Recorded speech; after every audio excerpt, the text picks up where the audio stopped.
आप लोग आधार कार्ड की जो है वो कॉपी लगाते होंगे कहीं पर भी किसी भी काम के लिए, सरकारी या गैर सरकारी काम के लिए आप लोग जो है वो आधार कार्ड की कॉपी का इस्तेमाल करते हैं। पर मैं आपको बता दूं, अब आप आधार कार्ड की फोटोकॉपी कहीं पर भी नहीं लगाएंगे। देखें, आपको बता दिया जाए, चाहे कोई भी गैर सरकारी काम हो या सरकारी काम हो, आधार कार्ड एक ऐसी चीज़ है जिसे ना कि सिर्फ आपके एड्रेस प्रूफ के लिए देखा जाता है, बल्कि बहुत से डॉक्यूमेंट्स में अगर आपको कोई फाइल तैयार करनी है तो आधार कार्ड उसमें लगवाना जो है वो बहुत ज़रूरी होता है। अब आधार की फोटोकॉपी की ज़रूरत आप लोगों को नहीं होगी। नया ऐप और क्यूआर कोड अब जो है वो काम करेगा, यानी कि आधार शेयर करने के लिए अब आप क्यूआर कोड का इस्तेमाल करेंगे। यूआईडीएआई की तरफ से ये जानकारी जो है वो साझा की गई है।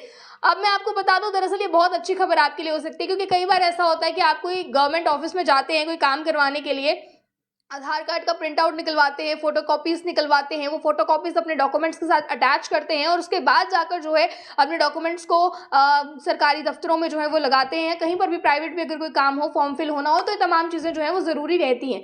बट आप लोगों के लिए अब ये जानना बहुत ज़्यादा ज़रूरी है कि ऐसा तो होता था, बट अब मैं आप लोगों को बता दूं, अब फोटोकॉपी का इस्तेमाल कहीं पर भी नहीं होगा। नवंबर तक पूरी तरह से इन नियमों को बदल दिया जाएगा। अब ये नियम क्या है, इस चीज़ की जानकारी मैं आपको दे दूं।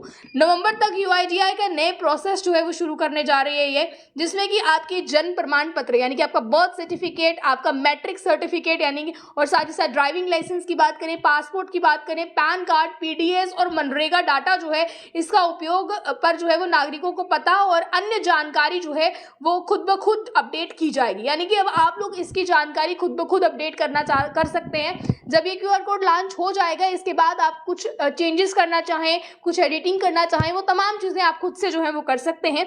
इसके आपको बता दें, इससे नकली दस्तावेज से आधार बनवाने की संभावना कम होगी और साथ ही साथ जो है प्रोसेस इसका और भी आसान हो जाएगा। हालांकि सिर्फ बायोमेट्रिक चेंजेस आप लोग नहीं कर सकते हैं, इसके अलावा जो भी रिटर्न में चेंजेस होंगे वो आप लोग कर पाएंगे, जैसे कि एड्रेस की बात की जाए, डेट ऑफ बर्थ की बात की जाए, और भी कई चेंजेस हैं जो आप खुद घर बैठे कर पाएंगे।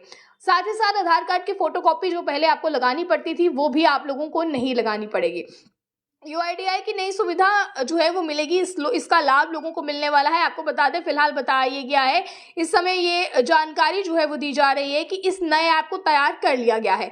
लगभग 1 लाख में से 2000 मशीन्स को इस नए टूल से जोड़ दिया गया है। साथ ही साथ उन्होंने कहा है कि आप जल्द ही घर बैठे सब कुछ कर सकेंगे, और साथ ही साथ इसमें जानकारी ये भी सामने आ रही है कि अब इसको लेकर जो है जानकारी लोगों का, इसमें चाहे एड्रेस है, चाहे मोबाइल नंबर है, नाम में बदलाव है, और साथ ही साथ डेट ऑफ बर्थ में अगर कोई चेंज करना है आपने, तो बहुत इजीली आप लोग कर पाएंगे। इस नए फीचर को किस तरह से आप देखते हैं, जो क्यूआर कोड ये लॉन्च किया जाएगा, इसे किस तरह से आप देखते हैं? इसके ऐप बनाने को लेकर तैयारी अभी तक फिलहाल जो शुरू हो चुकी है, और आधी तैयारी जो है वो पूरी भी हो गई है। नवंबर तक इस चीज़ के बारे में जानकारी जो है वो मिल जाएगी, और नवंबर तक जो है वो ये बताया जा रहा है कि चेंजेस फिलहाल हो जानी है। तो किस तरह से आप इस पर देखते हैं, अपनी राय को कमेंट बॉक्स में रखना ना भूलेगा। ज़्यादा जानकारियों के लिए देखते रहें ऑनलाइन टाइम्स। मुझे कैमरा पर्सन गुलशन को दीजिए इजाजत।